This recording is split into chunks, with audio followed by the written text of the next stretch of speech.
Hey, good morning, fellow YouTubers. Happy Friday.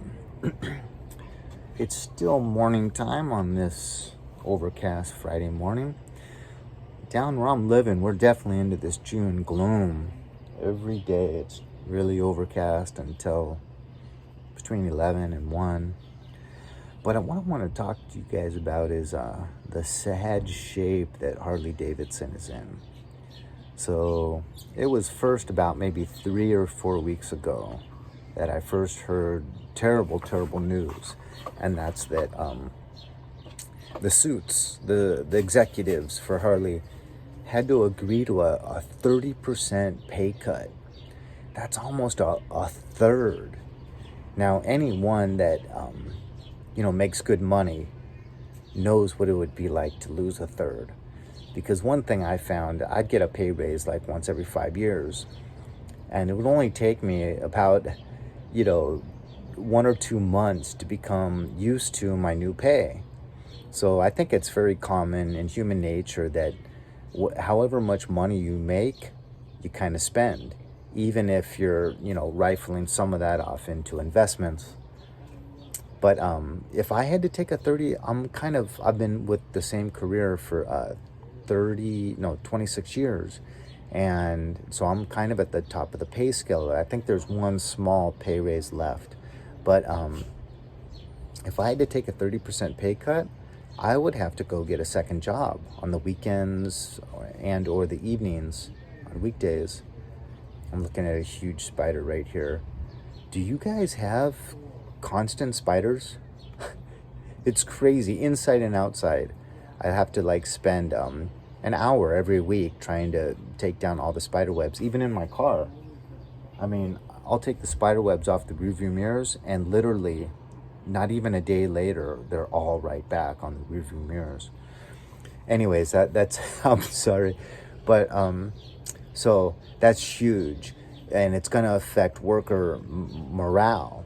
If you now have to start giving up family time, have to stop family vacations, have to give up your vacation time, have to start selling off luxury items, you're not going to be happy. And you're expected to do the same amount of work at the same quality as before.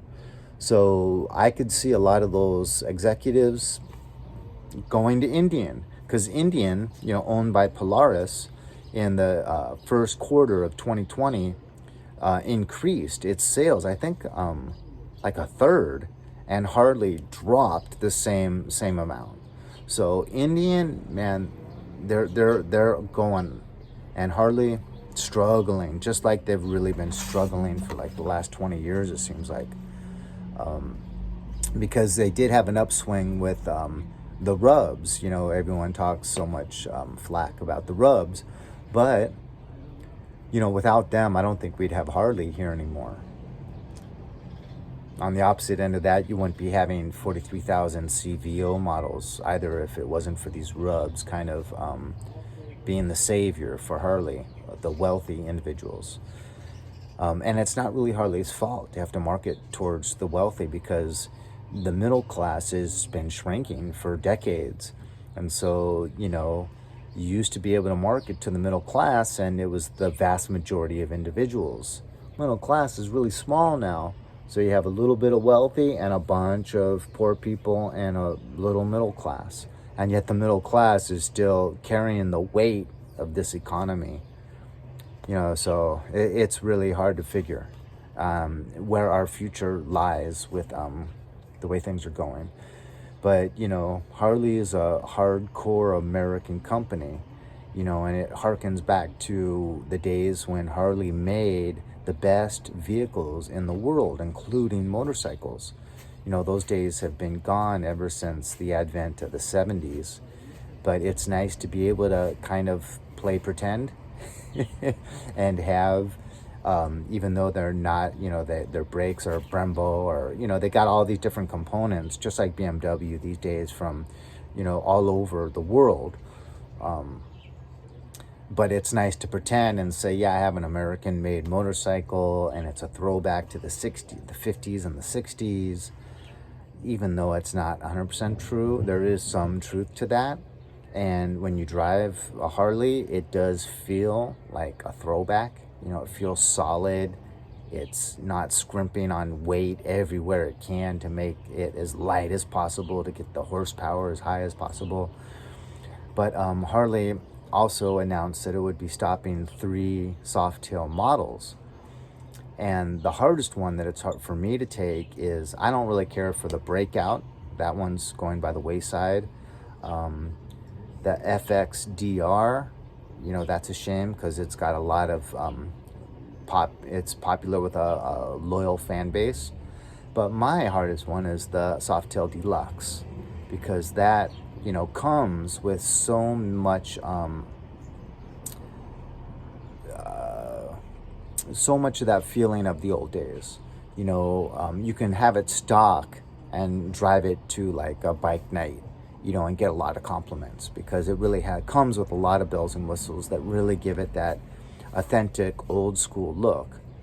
And I think it's the easiest bike if you want to use it as a platform for like the old Chicano look. So, you know, all you'd have to do on a stock Deluxe is put some fishtail exhaust pipes on there, put on some ape hangers and a rolled up Mexican blanket. You've got the Chicano look right there. But which is a cool look. The Harley Chicano look, which like came out of East LA back in probably like the 60s, is a really cool look. Let's see. So 3 Softail models just chopped off, 2 of which I think have really, really big loyal fan bases. That's the Deluxe and the FXDR. The Lowrider, or the Breakout, might still have a fan base that I'm not aware of, but it doesn't seem as popular. So, but 2 popular Softails just cut off, and then the executives 30% pay cut off. A big dip this first quarter of 2020, when like really the only other competitor for an American motorcycle company, Indian, is just skyrocketing up. So it doesn't look good for Harley. Tell me what you guys think. Is there a future for Harley? Are we still gonna have Harley-Davidson 5 years from now? And if so, is it gonna be this company that really is only for the top, you know, 3% of moneymakers in America? Or, you know, is it gonna be a company that mainly caters to the rich, but also still tries to give some models that, you know, you can break into, especially if it's like used 2 or 3 years used. You know, if it was affordable in the first place and now it's 3 years old with 20,000 miles, maybe you can get in that way. We'll have to see, but I'd love to hear what you guys have to say about it. Leave a comment. Have a great day. Take good care of yourselves, you guys.